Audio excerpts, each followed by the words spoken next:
جب حضرت خواجہ قطب الدین بختیار کاکی رحمۃ اللہ علیہ کی وفات ہوئی تو کوہرام مچ گیا۔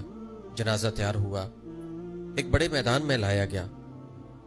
بے پناہ لوگ نماز جنازہ پڑھنے کے لیے آئے ہوئے تھے۔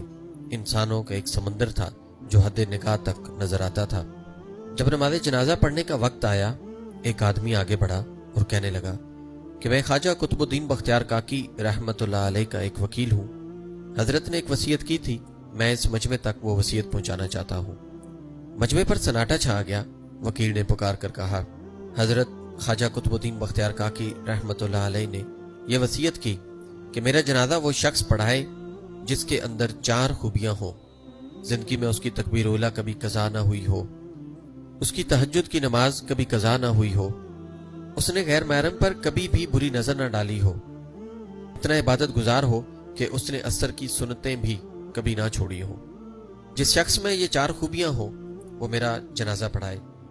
جب یہ بات سنائی گئی تو مجمع پر ایسا سناٹا چھا گیا کہ جیسے مجمع کو سانپ سونگھ گیا ہو۔ کافی دیر گزر گئی، کوئی نہ آگے بڑھا۔ آخرکار ایک شخص روتے ہوئے حضرت خواجہ قطب الدین بختیار کاکی رحمۃ اللہ علیہ کے جنازے کے قریب آئے۔ جنازہ سے چادر اٹھائی اور کہا، حضرت آپ خود تو فوت ہو گئے مگر میرا راز فاش کر دیا۔ اس کے بعد بھرے مجمع کے سامنے قسم اٹھائی کہ میرے اندر یہ 4 خوبیاں موجود ہیں۔ یہ شخص وقت کا بادشاہ شمس الدین التمش تھے۔ اس ویڈیو کو شیئر ضرور کریں، ہو سکتا ہے آپ کے ایک شیئر سے یہ بات کسی کے دل میں اتر جائے۔